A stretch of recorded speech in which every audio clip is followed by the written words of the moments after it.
Hello and welcome to this first video in a series on graph theory. In this course, I plan to cover graph theory from a mathematical perspective, so that's in contrast to the more applied perspectives that are often taught in computer science courses. In terms of content, I'll be following two books, namely Graph Theory by Reinhard Distel and a book called Introduction to Graph Theory by Douglas B. West. For those of you who've never seen graphs before, I'll provide a bit of motivation. So in general, graphs come up whenever we have symmetric relations between some elements of a set. So for example, we could consider people. Maybe we have Anna and Bob and Clyde, maybe Doris. And then we could be interested in how these people are related with each other. For example, we could consider the relationship have met before. So whenever two of these people have met, we might draw an edge between them. So we could say that Anna has met Doris, and Anna has met Clyde, Bob has met Clyde, and Clyde has also met Doris. And so this picture here is how we would draw a graph. So in this case, we've made nodes or vertices for each element in the set, and then we've added lines between them, or edges, whenever two of those elements are related.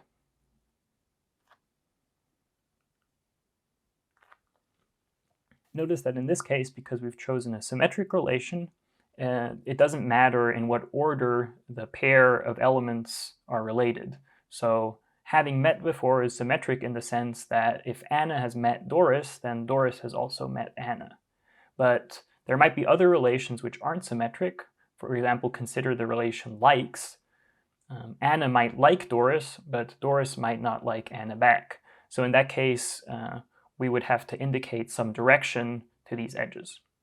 But for the most part, we're interested, when we think about graphs, we're interested in graphs that have undirected edges, in the sense that the edges don't have a specific orientation. We'll see directed graphs later on, but they're more of a special case, and whenever they come up, we'll make sure to mention that explicitly.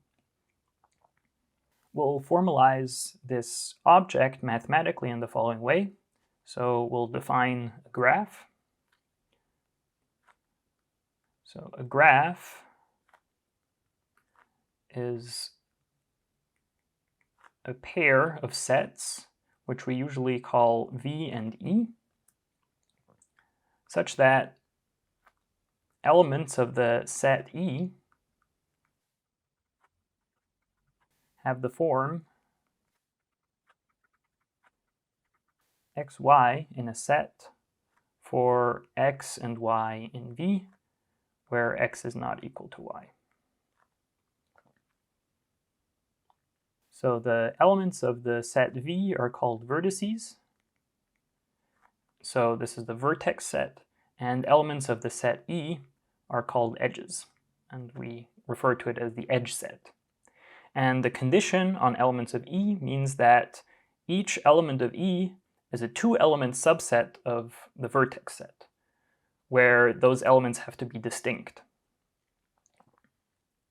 So in our example, maybe I can simplify it a bit by erasing the full names and just making letters.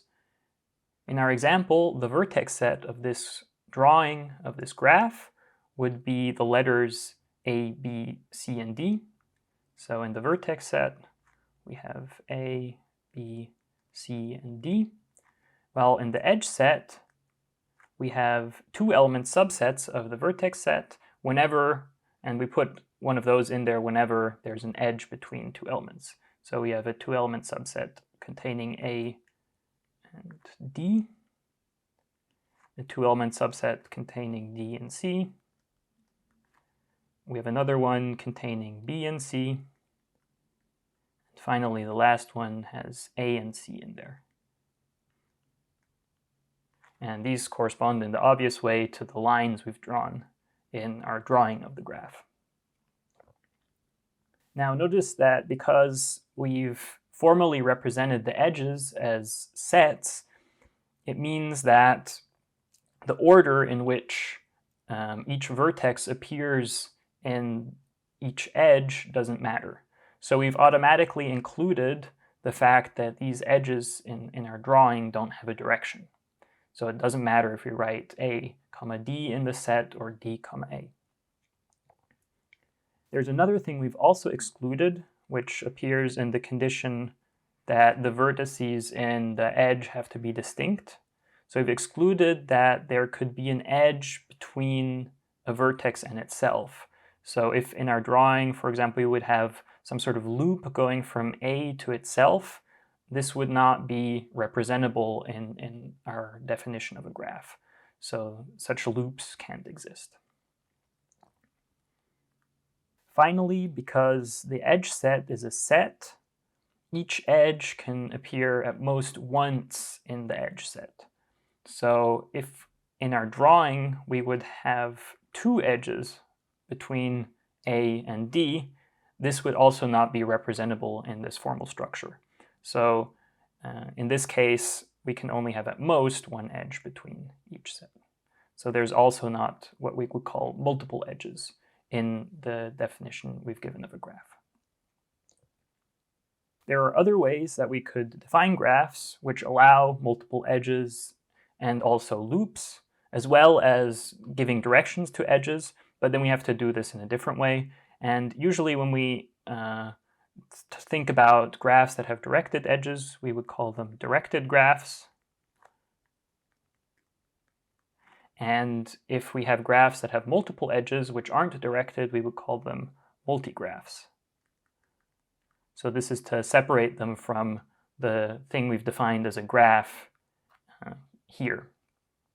If we want to differentiate the graph from these more specialized types of graphs, we might call this a simple graph. But if I say graphs in the coming lectures, I'll always mean a simple graph. And I'll point out when we're talking about directed graphs or multigraphs whenever they come up.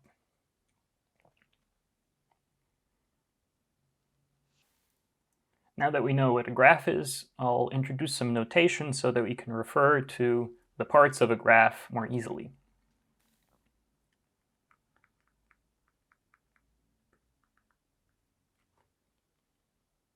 So it's useful to have references to the vertex set and the edge set of a graph that don't necessarily require that you know what those sets are called. So we introduce a function written as v, so v of g, which returns the vertex set of a given graph. So in our case, if we have g defined as the sets v and e, v of g would return v. And similarly, so this is the vertex set, and we can do the same thing for the edge set.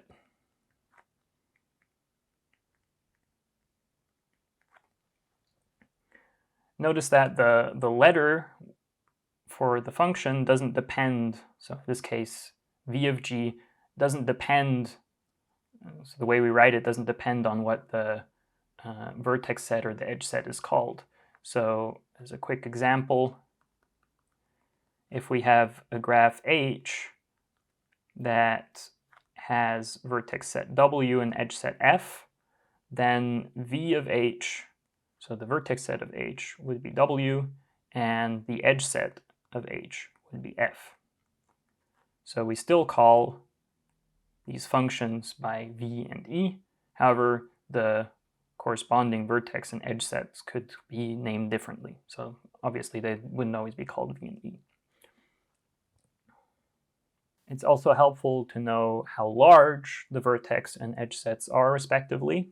So the cardinality of the vertex set of G is called the order of G. And this is just the number of vertices that G has. And the cardinality of the edge set is sometimes called the size of G. And that's how many edges are in G.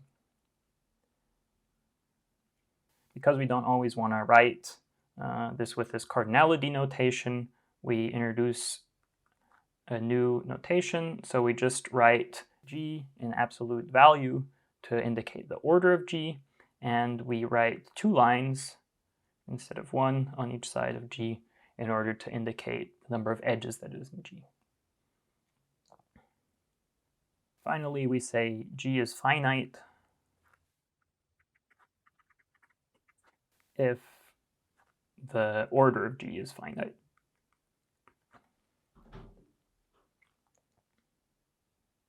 With the exception of a chapter that covers infinite graphs, the graphs that we'll be looking at are always finite. And in particular, this means that certain objects always exist, so we can always think of maximal graphs of a certain type or minimal graphs of a certain type. Next, we'll introduce some language for describing the relationship between edges and vertices. So we say that a vertex V is incident to an edge E if V is an element of that edge. So for example, in our graph up top, we have, say, the edge dA. So that we could set this to be E, and we could think about the vertex D. And so D is indeed an element of the edge dA, which is equals to E. So in this case, D would be incident to the edge E. In contrast, the vertex C is not incident to E. So incidence is just if a vertex meets the edge at that point, then the vertex is incident to that edge. To simplify notation, we often write edges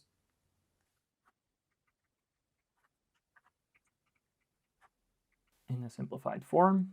So instead of writing out the set with its elements, we just write x, y in this way. Also, we refer to x and y as the ends of that edge. So if we have an edge xy, then x and y are its ends. Further, we say that 2 vertices u and v are adjacent if there is an edge between them. So in other words, if there is an edge such that u and v are both elements of that edge. If 2 vertices are adjacent, we write u tilde v to indicate the adjacency relationship. We also define adjacency for edges and say that 2 edges that are distinct are adjacent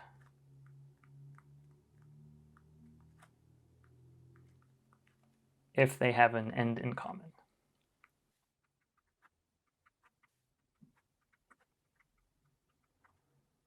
So for example, up here, if we have the edges E and F, these 2 edges would be adjacent because they share an end vertex D. Contrary, if we call this edge G, then G doesn't share an end vertex with E, so E and G would not be adjacent edges.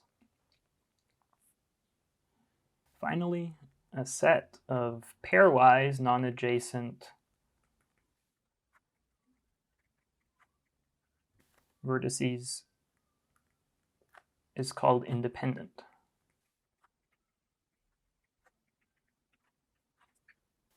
So if we have a set of vertices and no 2 of them are adjacent, then we call that set independent. So in the case of this above graph, if we take D and B, then these 2 vertices are not adjacent, and so DB is an independent set. In fact, in the above example, the largest independent set that we can form has 2 elements.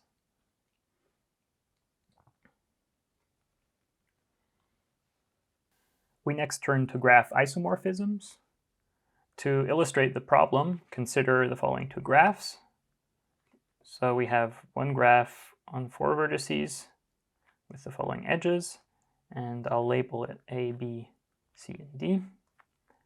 And then we have a second graph which is also on 4 vertices with the following edges, and I label this 1, 2, 3, and 4.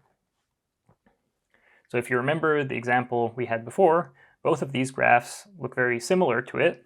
In fact, they're both isomorphic to it. And so the problem we'd like to look at is, how are 2 graphs the same up to relabeling? So in our case here, this graph on the left, we have this 3 cycle, and then there's an edge attached to it. And on the right, we see again the same pattern. We have a 3 cycle and an edge attached to it. So we'd like to say that in a certain sense, both of these graphs are the same. From another perspective, we could also say that we don't really care necessarily how we label the graph. So we don't necessarily care if a vertex is called A, or if it's called 1, or if it's called Bob, because we're really interested in the structure of the graph, which is embodied in its connectivity, and not necessarily in the way that it's labeled. To formalize this indifference, we introduce the notion of a graph isomorphism. So a graph isomorphism between 2 graphs, say G, which is the graph with vertex set V and edge set E, and G prime, which is the graph with vertex set V prime and edge set E prime, is a function phi going from V to V prime. So it maps the vertices of G to the vertices of G prime. And this has to be bijective. So the map is both one-to-one and onto. But we also want an additional condition, namely that it preserves the adjacency of the vertices of G.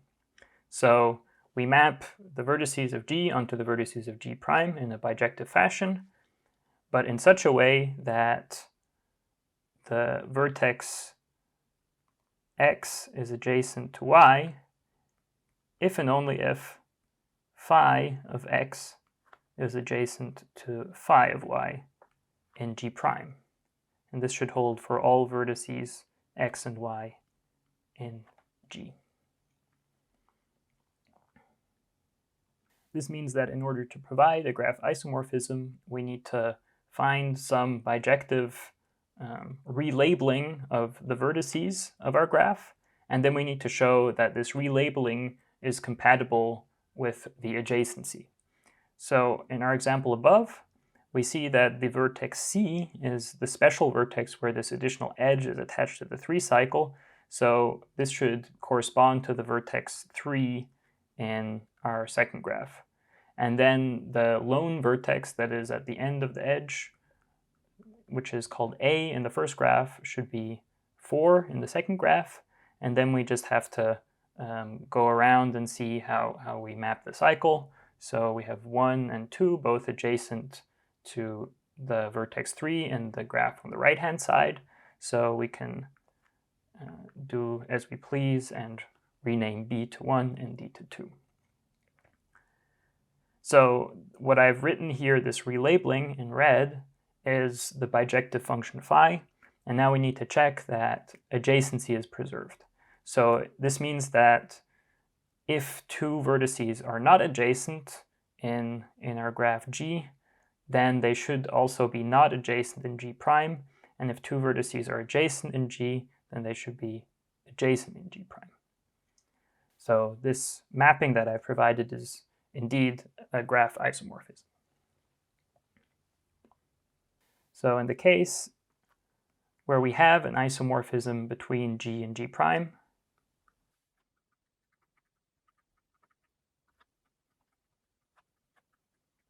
we say that G and G prime are isomorphic,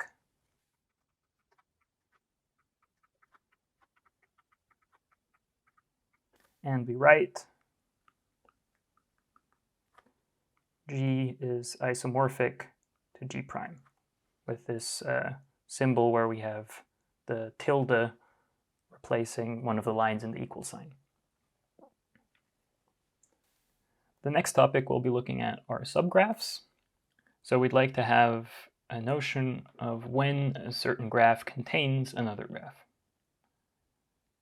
So we make the following definition. So for graphs G with vertex set V and edge set E, and G prime with vertex set V prime and edge set E prime, we say that G prime is a subgraph of G. So we write this as G prime sub G with the subset symbol. If the vertex set of G prime is a subset of the vertex set of G, and the edge set of G prime is a subset of the edge set of G. So for example, if we have a graph ABC with the following edges, then the graph that just contains vertices A and B and the edge between them would be a subgraph of the larger graph. Now presume we had a more complicated example where we also have a vertex D and then we have a vertex in the middle, which is connected to all other vertices. So now we can think about how we could get subgraphs of this graph. And so let's call this G. Then we could have a G prime where we take just the outer edge. So where we just have A, B, C, and D. So this would be a subgraph. Then we could think about another subgraph where we again take the outer vertices, but we also take E. However, we only connect E via one edge. So G double prime is still a subgraph of G, but it's different from G prime in the sense that in G prime, we've included all the edges between the vertices that we've taken as a subgraph. However, in G double prime, we've taken all the vertices of G, but we've left out a few edges that are connected to E. This leads us to the following definition. So let G prime be a subgraph of G. Then we say that G prime is an induced subgraph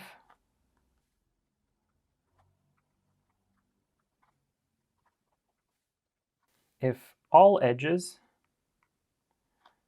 xy in the edge set of E of G with the vertices x and y in the vertex set of G prime are also in G prime.